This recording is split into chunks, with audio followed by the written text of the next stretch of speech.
ओम श्री परमात्मने नमः। ओम नमः शिवाय।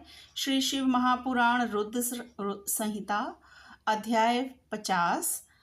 शुक्राचार्य की घोर तपस्या और इनका शिवजी को चित्त रत्न अर्पण करना तथा अष्टमूर्त्यष्टक स्तोत्र द्वारा उनका स्तवन करना और शिवजी का प्रसन्न होकर उन्हें मृत संजीवनी विद्या तथा अन्यान्य वर प्रदान करना।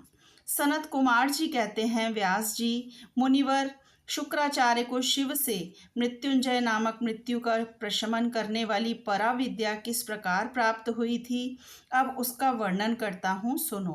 पूर्व काल की बात है। इन भृगुनंदन ने वाराणसीपुरी में जाकर प्रभावशाली विश्वनाथ का ध्यान करते हुए बहुत काल तक घोर तप किया था। वेदव्यास जी उस समय उन्होंने वहीं एक शिवलिंग की स्थापना की और उसके सामने ही एक परम रमणीय कूप तैयार कराया। फिर प्रयत्न पूर्वक उन देवेश्वर को 1,00,000 बार द्रोण भर पंचामृत से तथा बहुत से सुगंधित द्रव्यों से स्नान कराया। फिर 1,000 बार परम प्रीतिपूर्वक चंदन, यक्ष, कर्दम और सुगंधित उबटन का उस लिंग पर अनुलेप किया।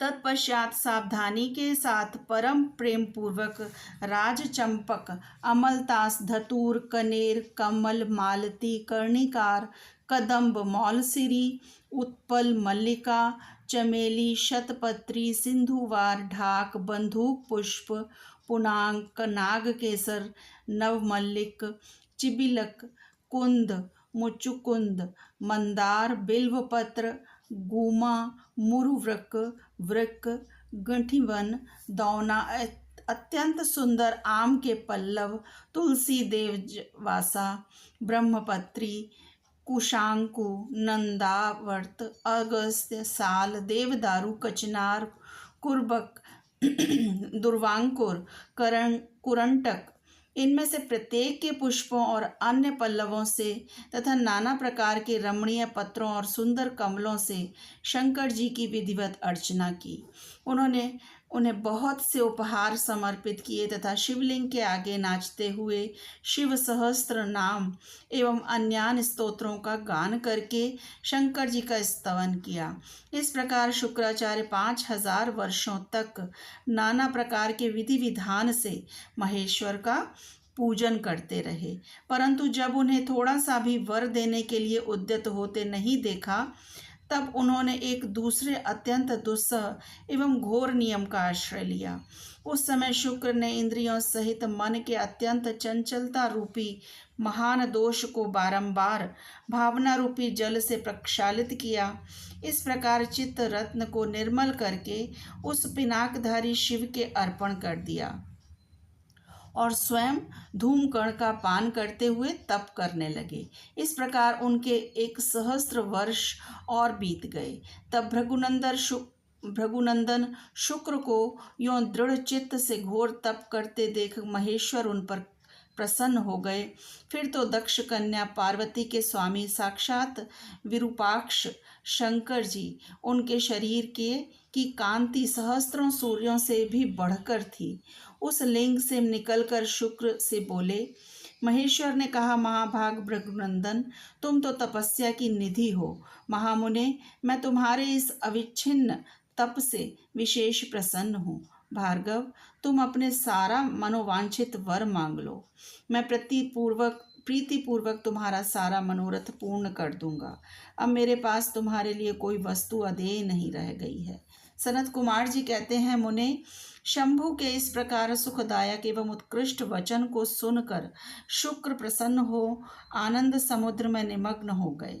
उन कमल नयन द्विजवर शुक्र का शरीर परमानंद जनित रोमांच के कारण पुलकायमान हो गया।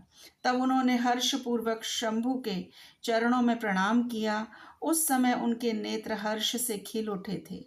फिर वे मस्तक पर अंजलि रखकर जय जयकार करते हुए अष्टमूर्तिधारी वरदायक शिव की स्तुति करने लगे। भार्गव ने कहा, सूर्य रूप भगवान, आप त्रिलोकी का हित करने के लिए आकाश में प्रकाशित होते हैं और अपनी इन किरणों से समस्त अंधकार को अभिभूत कर के रात में विचरने वाले असुरों का मनोरथ नष्ट कर देते हैं। जगदीश्वर, आपको नमस्कार है। घोर अंधकार के लिए चंद्र स्वरूप शंकर, आप अमृत के प्रवाह से परिपूर्ण तथा जगत के सभी प्राणियों के नेत्र हैं। आप अपनी अमर्याद तेजोमय किरणों से आकाश में और भूतल पर अपार प्रकाश फैलाते हैं, जिससे सारा अंधकार दूर हो जाता है। आपको प्रणाम है सर्वव्यापिन। आप पावन पथ योग मार्ग का आश्रय लेने वालों की सदा गति तथा उपास्य देव हैं।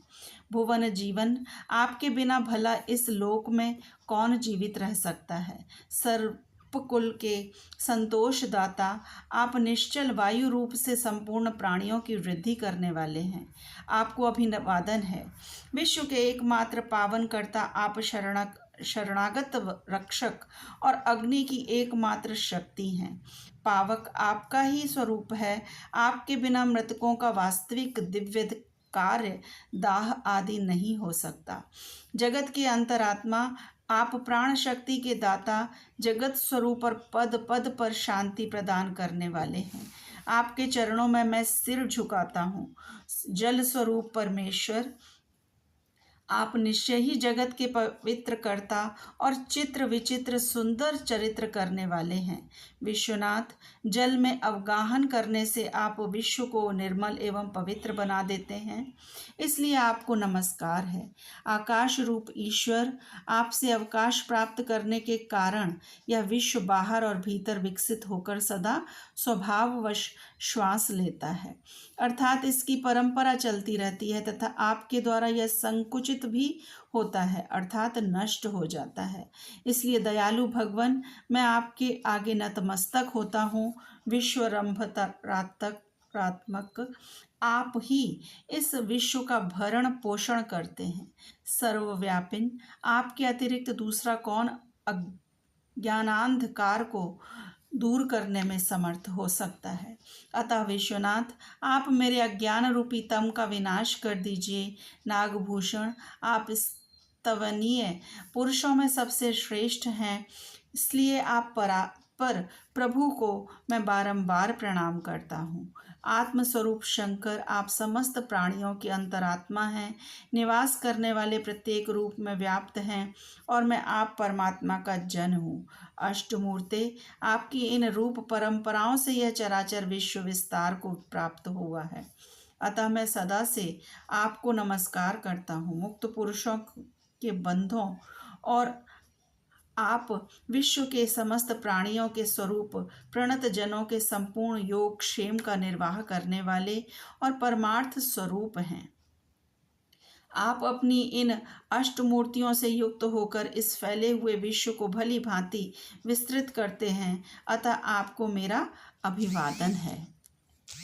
सनत कुमार जी कहते हैं, मुनिवर, भृगुनंदन शुक्र ने इस प्रकार अष्टमूर्त्यष्टक स्तोत्र द्वारा शिवजी का स्तवन करके भूमि पर मस्तक रखकर उन्हें बारंबार प्रणाम किया।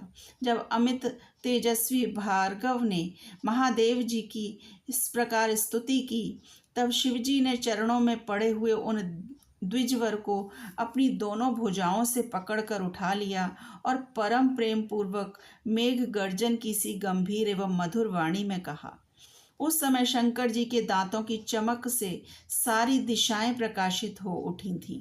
महादेव जी बोले, विप्रवर कवे, तुम मेरे पावन भक्त हो तात। तुम्हारे इस उग्र तप से, उत्तम आचरण से, लिंग स्थापन जन्य पुण्य से, लिंग की आराधना करने से, चित्त का उपहार प्रदान करने से, पवित्र अटल भाव से, अविमुक्त महाक्षेत्र काशी में पावन आचरण करने से मैं तुम्हें पुत्र रूप से देखता हूँ, अतः तुम्हारे लिए मुझे कुछ भी अदेय नहीं है। तुम अपने इसी शरीर से मेरी उदर दरी में प्रवेश करोगे और मेरे श्रेष्ठ इंद्रिय मार्ग से निकलकर पुत्र रूप में जन्म ग्रहण करोगे। महाशुचे, मेरे पास जो मृत संजीवनी नाम की निर्मल विद्या है, जिसका मैंने ही अपने महान तपोबल से निर्माण किया है, उस महामंत्र रूपा विद्या को आज मैं तुम्हें प्रदान करूँगा। क्योंकि तुम पवित्र तप की निधि हो, अतः तुम में उस विद्या को धारण करने की योग्यता वर्तमान है। तुम नियम पूर्वक जिस जिस के उद्देश्य से विद्येश्वर की इस श्रेष्ठ विद्या का उपयोग करोगे वह निश्चय ही जीवित हो जाएगा। यह सर्वथा सत्य है। तुम आकाश में अत्यंत दीप्तिमान तारा रूप से स्थित हो जाओगे। तुम्हारा तेज सूर्य और अग्नि के तेज का भी अतिक्रमण कर जाएगा। तुम ग्रहों में प्रधान माने जाओगे। जो स्त्री अथवा पुरुष तुम्हारे सम्मुख रहने पर यात्रा करेंगे उनका सारा कार्य तुम्हारी दृष्टि पड़ने से नष्ट हो जाएगा। सुव्रत तुम्हारे उदय होने पर जगत में मनुष्यों के विवाह आदि समस्त धर्म कार्य सफल होंगे। सभी नंदा, प्रतिपदा, षष्ठी और एकादशी तिथियां तुम्हारे संयोग से शुभ हो जाएंगी और तुम्हारे भक्त वीरवत संपन्न तथा बहुत सी संतान वाले होंगे। तुम्हारे द्वारा स्थापित किया हुआ यह शिवलिंग शुक्रेश के नाम से विख्यात होगा। जो मनुष्य इस लिंग की अर्चना करेंगे उन्हें सिद्धि प्राप्त हो जाएगी। जो लोग वर्ष पर्यंत नक्त वस्त्र परायण होकर शुक्रवार के दिन शुक्रकूप के जल से सारी क्रियाएं संपन्न करके शुक्रेश की अर्चना करेंगे उन्हें जिस फल की प्राप्ति होगी वह मुझसे श्रवण करो। उन मनुष्यों के में वीर की अधिकता होगी। उनका वीर कभी निष्फल नहीं होगा। वे पुत्रवान तथा पुरुषत्व के सौभाग्य से संपन्न होंगे, इसमें तनिक भी संदेह नहीं है। वे सभी मनुष्य बहुत सी विद्याओं के ज्ञाता और सुख के भागी होंगे। यों वरदान देकर महादेव उसी लिंग में समा गए। तब भृगुनंदन शुक्र भी प्रसन्न मन से अपने धाम को चले गए। व्यास जी, यों शुक्राचार्य को जिस प्रकार मैंने अपने तपोबल से मृत्युंजय नामक विद्या की प्राप्ति हुई थी, यह वृतांत मैंने तुमसे वर्णन कर दिया। ओम नमः शिवाय। शिवजी सदा सहाय। ऐसे ही वीडियो देखने के लिए मेरे चैनल को लाइक करें और सब्सक्राइब करें। ओम नमः शिवाय।